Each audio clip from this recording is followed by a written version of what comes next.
Hello everyone, hope you are doing great. Welcome back to my YouTube channel.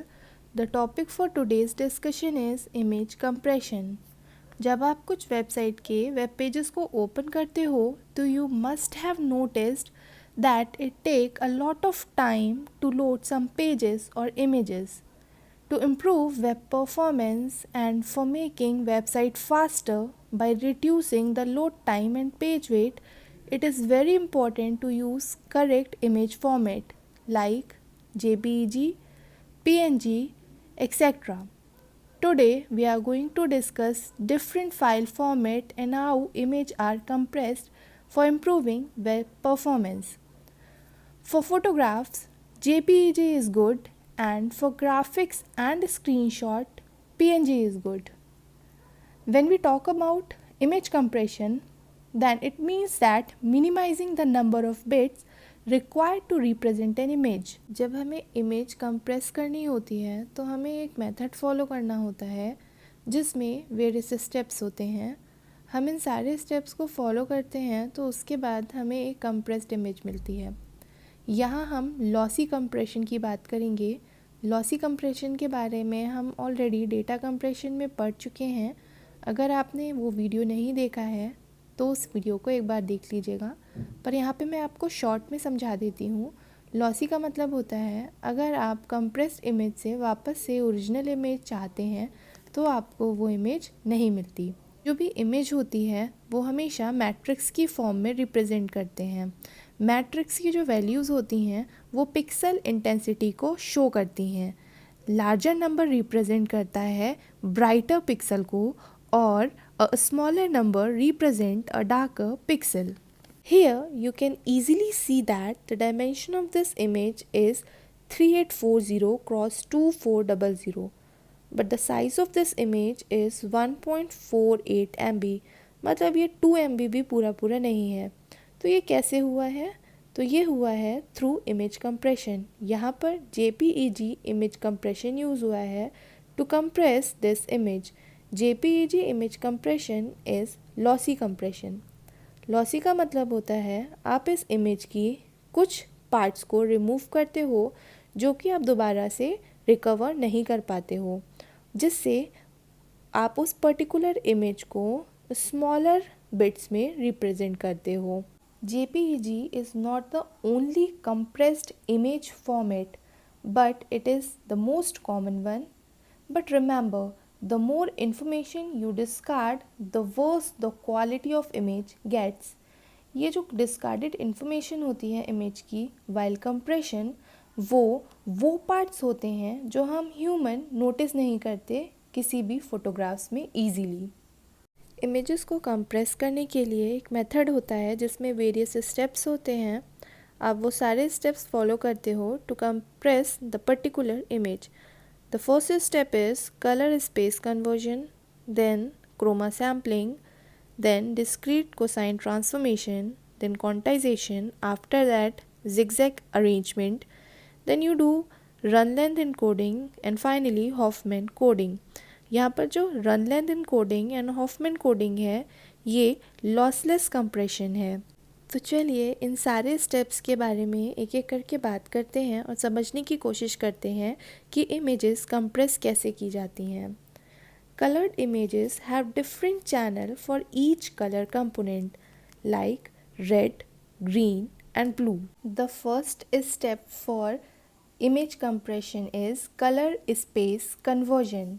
यहाँ picture को red, green and blue में ना दिखा के कलर स्पेस में कन्वर्ट कर दिया जाता है, जहाँ एक चैनल लाइट इंटेंसिटी को रिप्रेजेंट करता है और बाकी के दो चैनल कलर रिप्रेजेंट करते हैं. ये जो ट्रांसफॉर्मेशन होता है इसको लीनियर ट्रांसफॉर्मेशन बोलते हैं and it is expressed as matrix multiplication, जिससे ल्यूमिनेंस का सेपरेशन हो जाता है क्रोमिनेंस कंपोनेंट से.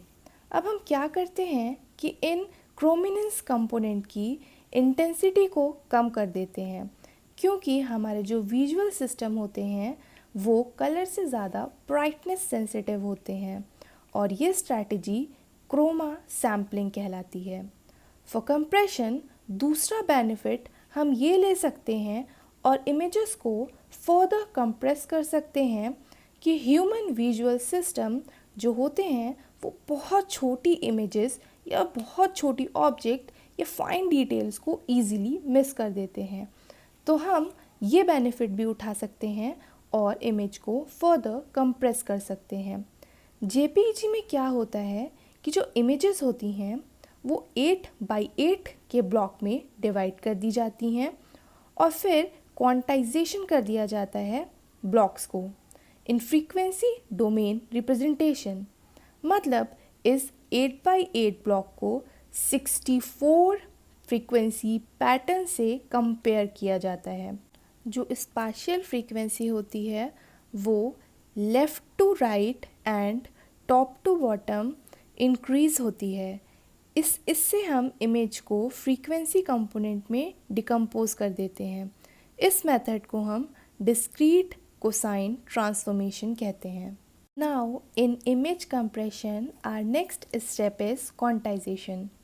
इसमें हम उन फ्रीक्वेंसीज़ को ईज़िली कंप्रेस कर देते हैं जो हमें कम विजिबल होती हैं by dividing these frequency components with some constant or by frequencies which are more visible to us and then जो भी रिज़ल्ट आता है उसको राउंड ऑफ कर देते हैं।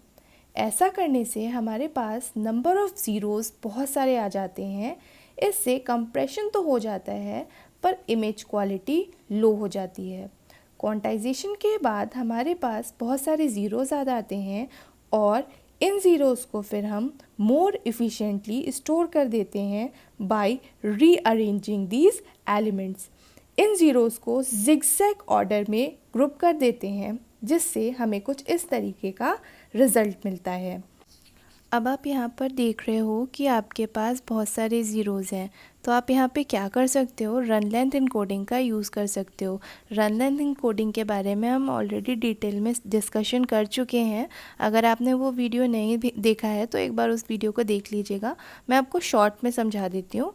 रन लेंथ इनकोडिंग में क्या होता है, जब भी आपके पास नंबर ऑफ़ कोई भी जैसे या फिर 0 या 1 एक साथ आते हैं तो आप उनको अलग अलग रिप्रेजेंट ना करके आप क्या करते हो, नंबर ऑफ़ ज़ीरोज़ को काउंट कर लेते हो और वो जितनी बार भी आते हैं आप उतनी बार उसको एक साथ लिख देते हो। फॉर एग्जांपल अगर आप इसको काउंट करते हो ना तो आपके यहाँ पे ज़ीरोज़ कितने हैं, 8 टाइम्स हैं। तो आप इस पूरे बिट्स को कैसे रिप्रेजेंट कर सकते हो, 0 कितने टाइम्स है, 8 टाइम्स है। तो यहाँ पे आप इस तरीके से इसको शो कर सकते हो। देन आपकी जो दूसरी इनकोडिंग आप यूज़ कर सकते हो इस डिटेल को और ज़्यादा स्मॉलर साइज़ में रिप्रेजेंट करने के लिए, तो फिर आप उसके लिए हॉफमैन इनकोडिंग यूज़ कर सकते हो। हॉफमैन इनकोडिंग के बारे में भी हम ऑलरेडी डिटेल में डिस्कशन कर चुके हैं। आप चाहो तो आप एक बार उसको भी देख लेना। तो यहाँ पर आप हॉफमैन इनकोडिंग का यूज़ कर लोगे।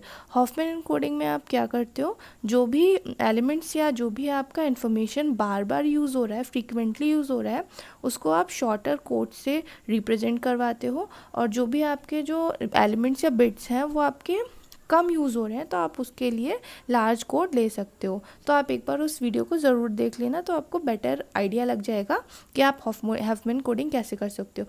तो आप यहाँ पर ये रन लेंथ और जो भी आपकी मैट्रिक्स रिप्रेजेंटेशन होगी उसमें आप क्या करोगे, रन लेंथ इनकोडिंग और हॉफमैन कोडिंग का यूज़ करके उसको फर्दर कंप्रेस कर दोगे। जो आपकी रन लेंथ इनकोडिंग और हॉफमैन कोडिंग होती है ना, ये आपकी लॉसलेस होती है। तो ये स्टेप्स हैं जिसका यूज़ करके हम जो भी फ़ोटोग्राफ है उसको कंप्रेस करते हैं।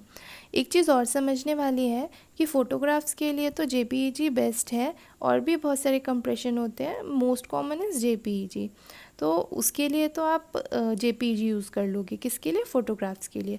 पर जब बात आती है ना वेब ग्राफिक्स की, तो वेब ग्राफिक्स में जेपीईजी सही से कंप्रेस नहीं कर पाती क्योंकि हाई फ्रीक्वेंसी कंपोनेंट्स बहुत हार्शली कंप्रेस हो जाते हैं जेपीईजी में। तो जैसे जब आप ग्राफिक्स से स्क्रीनशॉट लेते हो तो आप किसका यूज़ करते हो, पीएनजी का यूज़ करते हो, जिससे जो आपकी एजेस होती हैं ना वो बहुत हार्शली ब्लंटली कंप्रेस नहीं होती और आपका जो भी क्वालिटी है वो भी मेंटेन रहती है। तो अगर मैं जनरलाइज़ करूँ ना, तो जहाँ पे आपके बहुत सारे कलर्स होंगे, बहुत कॉन्ट्रास्ट होगा, ग्रेडियंट्स होंगे एंड सो ऑन, तो वहाँ पे आप जेपीईजी यूज़ करोगे। एंड जहाँ पे आपके रीडेबल टेक्स्ट होंगे या शॉर्ट लाइंस होंगी, मतलब इन शॉर्ट ग्राफिक्स होंगे या स्क्रीनशॉट होंगे, तो वहाँ पे आप पीएनजी कंप्रेशन यूज़ करना। तो इससे क्या होगा ना कि इमेज क्वालिटी भी बनी रहेगी और आपका जो भी फाइल साइज़ है वो भी स्मॉल हो जाएगा। तो इस वीडियो में केवल इतना ही। अगर वीडियो अच्छा लगा हो तो प्लीज़ लाइक करिएगा। अपने वेब डिज़ाइनर दोस्तों के साथ आप इस वीडियो को शेयर कर सकते हैं ताकि वो करेक्ट फाइल फॉर्मेट का सिलेक्शन कर सकें वाइल डिज़ाइनिंग वेबसाइट्स। और subscribe to my channel. Thank you for watching.